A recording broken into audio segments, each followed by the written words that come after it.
Hello, Andreas and Stefan. Great to see you both. Obviously, at this point, we'd be recovering from NAB, settling into hopefully a summer where you had like great post-sales meetings and all kinds of stuff. And I know that you guys have done a lot of virtual meetings in this new era. But Andreas, I want to have you kind of start. Obviously, the coronavirus situation has kind of really kind of thrown everyone for a loop, no doubt, everybody in the whole entire world. And I know that a lot of people are looking at new remote workflows and new ways of working really quickly. So has your team kind of responded to this crisis and kind of working to help out your clients and also obviously your employees and staff and anybody else out there? Yeah, it's really a situation no one could have been prepared for. So astonishingly, it's working all fine. So everyone, I mean, that's the most important part. Everyone at Lawo is healthy, and also the customer side, something we're really happy about. Everyone seems to be okay and seems to be able to cope with the situation. The funny thing, I mean, it's not funny, but the unexpected outcome that we were facing is that a lot more is possible than we've ever imagined before. So we managed to basically put a lot of things on remote and into virtualized environments, and that goes as far as configuring systems of our customers via remote access. So usually we would have flown obviously someone on site, which was not possible, but we managed to set up scenarios where we were able really to work on site from home, and that led even into virtualized factory acceptance tests with no one from Lawo being on site and everything being done remotely. So virtual FATs have been performed. And under the bottom line, I mean, this is like the benefit of what we've been working for all the years with the implementation of IP technology, because that's what it basically is, the underlying technology that enabled all of this.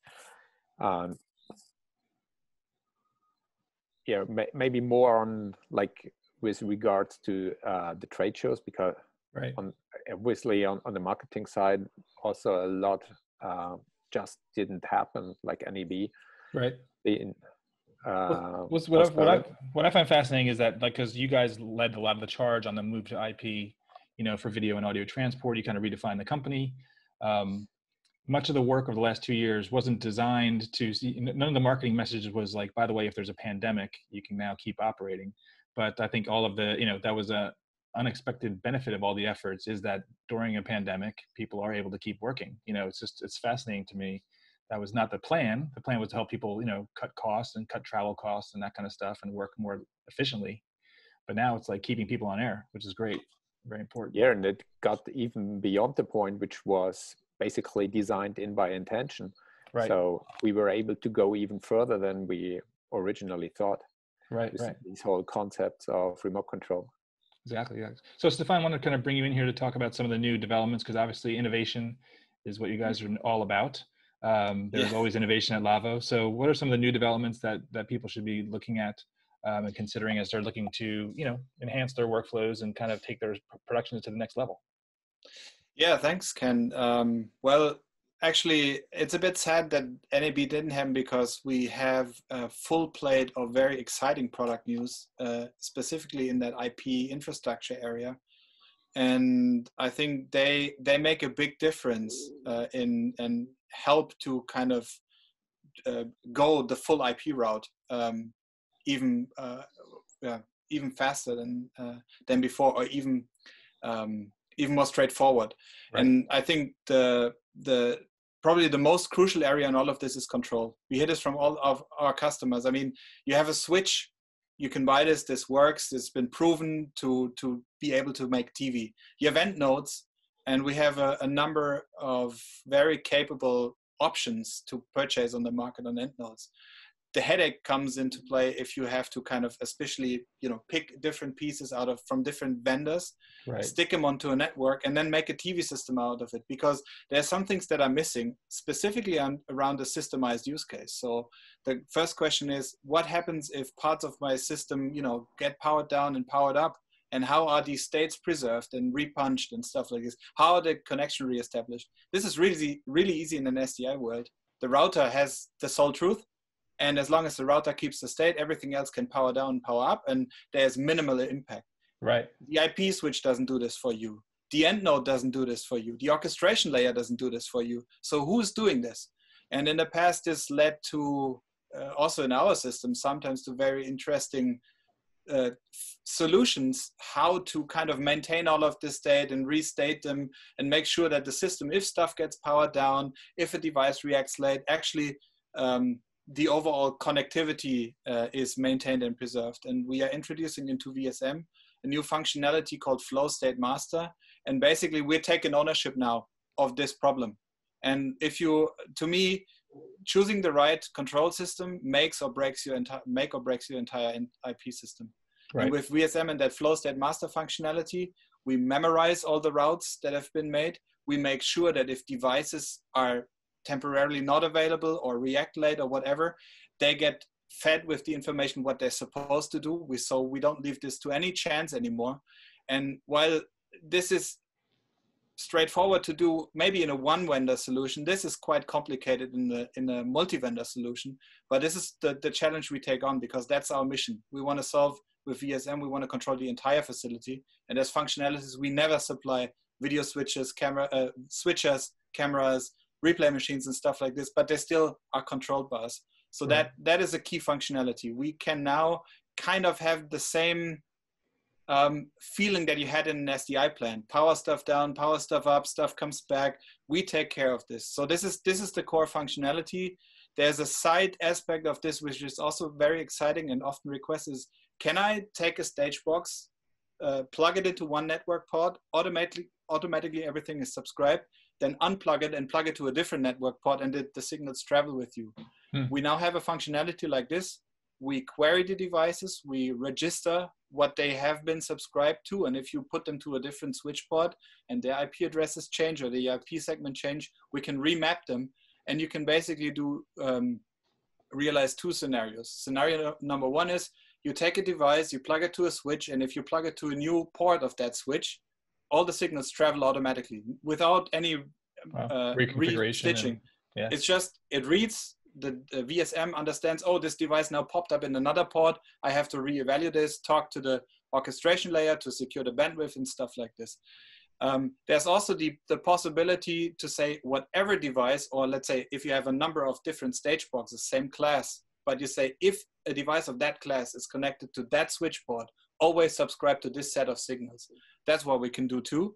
And the third thing is we can kind of fence around certain things. So if you plug a device into studio number 2, the signals 1 to 10 shall happen.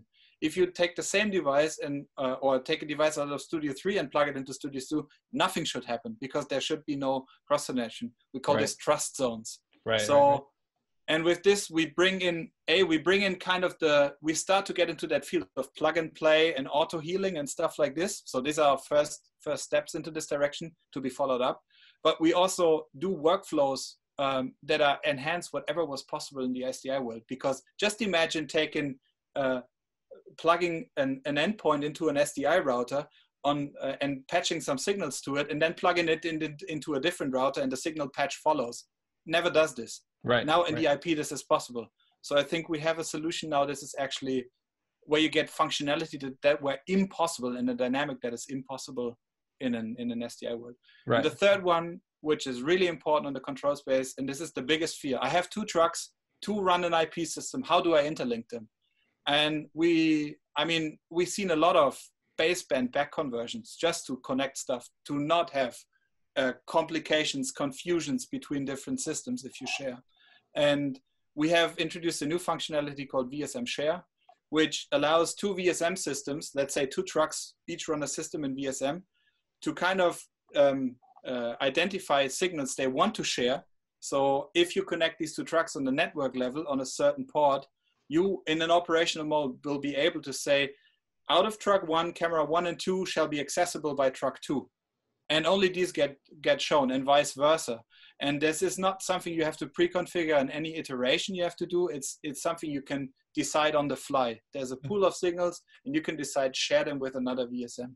So if we're getting into these sort of these remote workflows where people are looking at, okay, we're going to have, let's say there's 3 broadcast clients, right? The 3 different broadcasters who are broadcasting the same game, but they want to have less people on site. So you can conceivably say, okay, these 5 cameras only go to this broadcaster. These 5 cameras, they're all shared, but you can kind of more easily define make sure that the right sources go to the right places. Because you may have you yourself may want to have a dedicated camera just for your network. I may want, so that we're talking about that kind of level of functionality. Yes, exactly. I mean, this was always possible in IP, but this is functional. This is really control logics and functionality and management. And now we are able to deliver this in a very efficient way and really IP based, because these are the things where we see back conversion to baseband, because that's a safe zone to go back to baseband, because then you have a handover zone. With the new feature, we are able to just link multiple entities. And the cool thing about this feature, because it's native IP, there's no distance limit to this. This can be 2 trucks next to each other through a 10-meter cable. This can be 2 facilities on 2 continents. The logic is the same. It requires 2 VSM systems on 2 sides, and it requires that feature, obviously. But then you can very effectively share. And if you can share manually from an operator, you can also share from an automation. You can drive this all by an automation and say between 5 and 7, camera 1, 2, and 3 shall be accessible to this other system, and then you take it away. Right. So that's great. That's great. Excellent. So to us, this is like really bringing VSM into the next level for the IP control space, and I think sets us quite apart from the other solutions that are obtainable. That's great. Do you anything else you want to talk about? I know there's audio and video IOs as far as just being sort of like, I guess, swappable, interchangeable. What is that? Yeah, that's so we have vMatrix, and I mean we made a big fuzz or a big point about this being software-defined hardware. So basically, whatever you do software-wise can entirely change what the hardware that you've bought does. So we have one blade, we have a limited option of IOs that you can stick to it or not stick to it, and I just want to highlight this because it demonstrates the power of such an architecture. So so far we had you could break out back to baseband in this ecosystem. So we could convert back to SDI, IP SDI. We have rear plates with BNCs on this. So the request was always, can you switch them to MADI operation, because we need the interfacing to a legacy audio infrastructure. And to us, this was really just a matter of developing a bit more code in this, and what we've done now. And basically now we are launching a new add-on license to our gateway product that you can purchase as an incremental update to your already purchased system. And if you enable that license, you go into the configuration, say this BNC output shall not operate as SDI anymore, it shall operate as a MADI. So you don't need different hardware, you don't need any different blades, nothing. It's just you add a powerful functionality in an entire new format just by a software update. Right. And this illustrates the power of our concept. Yeah, it's great. It's amazing.